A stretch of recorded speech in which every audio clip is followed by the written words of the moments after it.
Okay, so next let's go to the main topic of this series of videos, that is templates. So if you're a Java programmer, that is if you've had Java programming before and you've seen Java generics, C++ templates are pretty much the same as Java generics. There's a lot of differences, of course. Templates came first, and then Java programmers, seeing the power of C++ templates, decided they needed the same thing, and they probably have a sort of a better, in some ways, version of templates in Java generics than C++ templates. It's a little bit harder to use in C++, plus it's slightly different syntax, but the same idea and very powerful, just like in Java. Okay.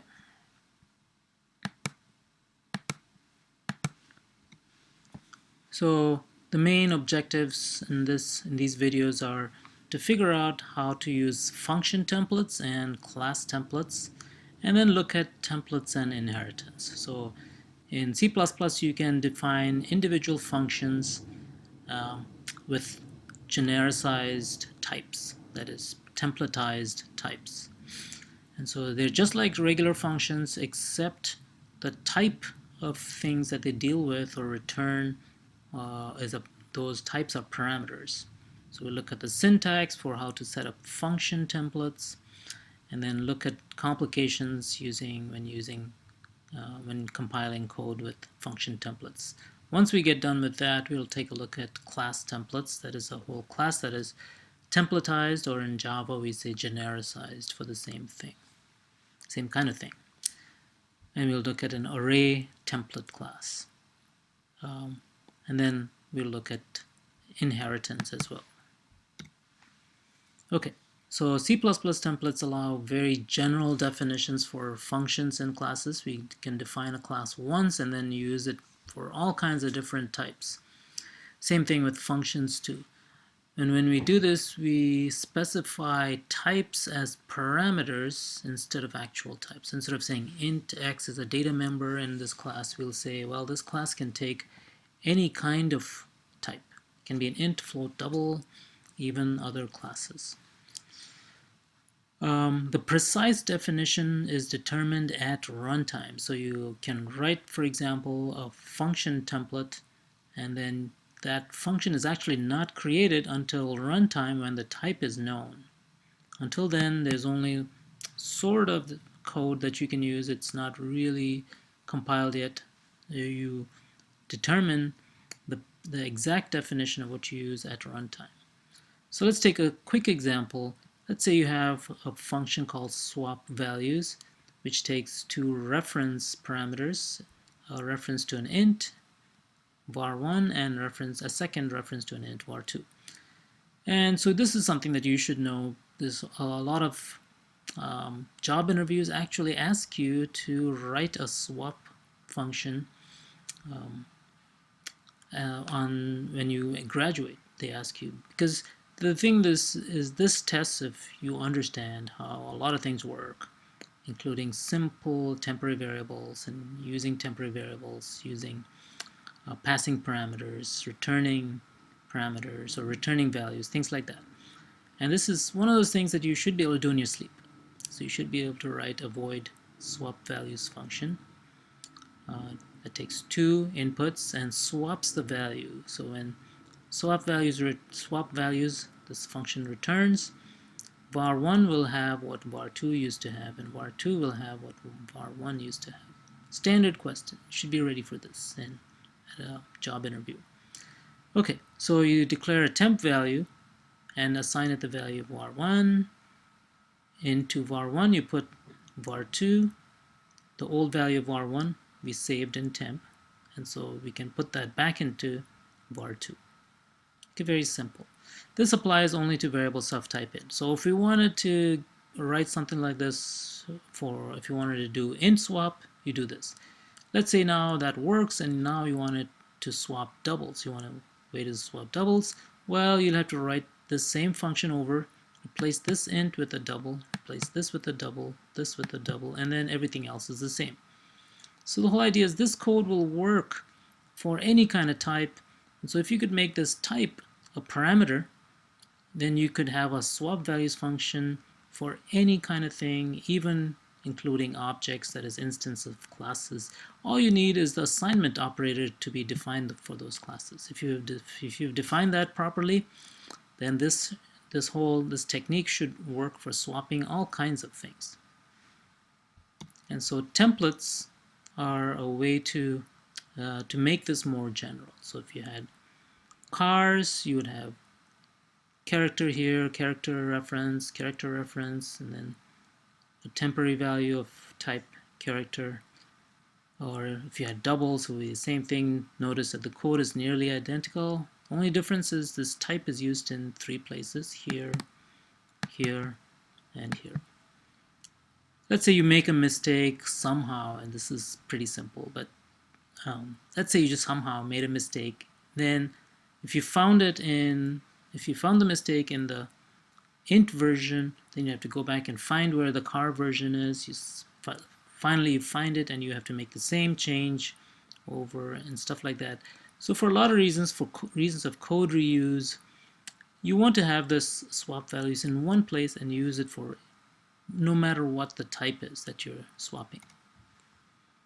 Okay, so how do you do that? Here's how you do it. You say template, and then in angle brackets, you say either class or type name, and T, and close angle bracket, or greater than sign. So you're saying that this is the next chunk of code is going to be a templatized chunk of code, whether it be a class or a function, and you're going to use as parameter something called T. And this T can be anything. It can be an int when you use it, that is not here. When you use it, it can be an int, it can be a double, it can be a car, it can be anything. So what you've done is templatized the swap values function. It was specific for int, and then maybe you had another one for car, but now you have a very general one, a generic swap values function, where the type is specified when you create or call this function, swap values. Okay, so the first line is called a template prefix. Tells the compiler what's coming up next is a template, and that this T is the parameter that specifies the type that you're going to deal with. So a template prefix is just template, that's a keyword, and then less than, class name, less than, and then class, and then some variable. And this can be anything. It can almost always people use T, U, V, sometimes E, things like that. It's basically the same rule as in Java. In this usage, class means type or classification. You don't want to confuse it with setting up a class. So this is just actually, this is unfortunate, but that's how C++ got designed. Various historical reasons for this, but this is different from when you say class sale or class dog or class pet, things like that we saw earlier. Okay, so this just means type. And actually, C++ allows the keyword type name in place of the keyword class. That was a later development.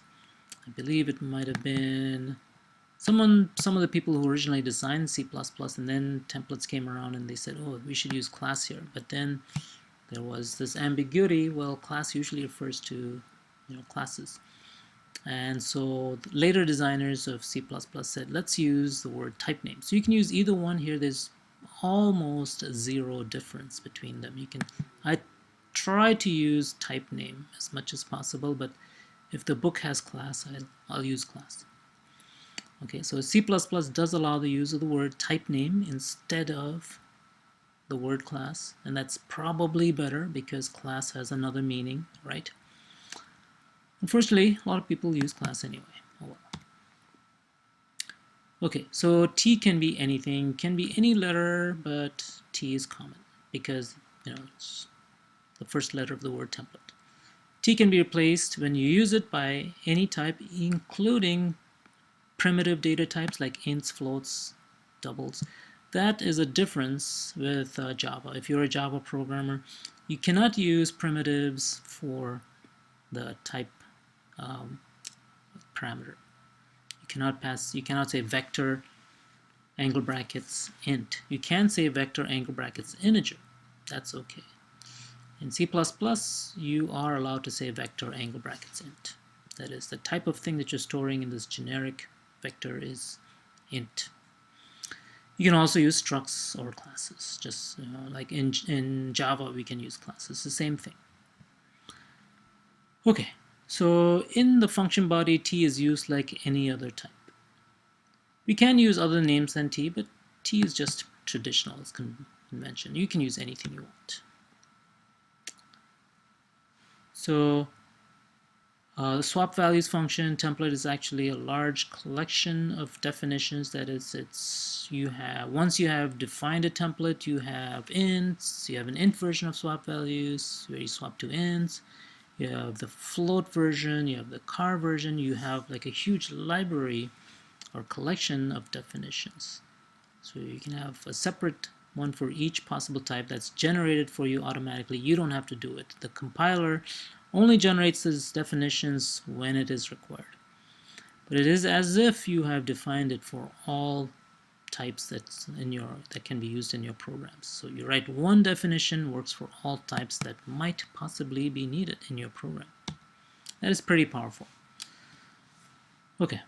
So if you had, for example, two ints and you called swap values with those two ints, let's say you had int1, int2, then the C++ compiler will generate the function definition for two int parameters using the template that you had defined earlier. So let's take a quick look at that.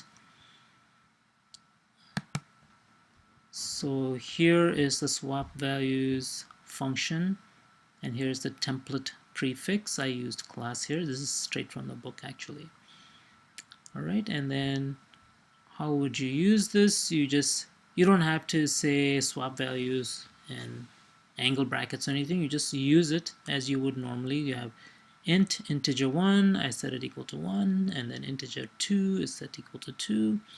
You just call that function. Swap values, integer 1, integer 2.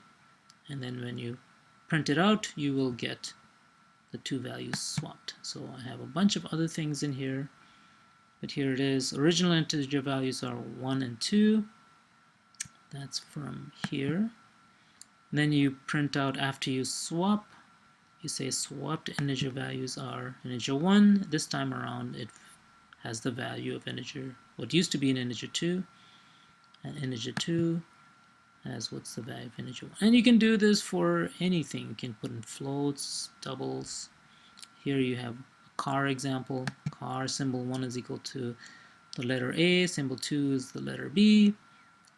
You print them out. Here they are, A and B.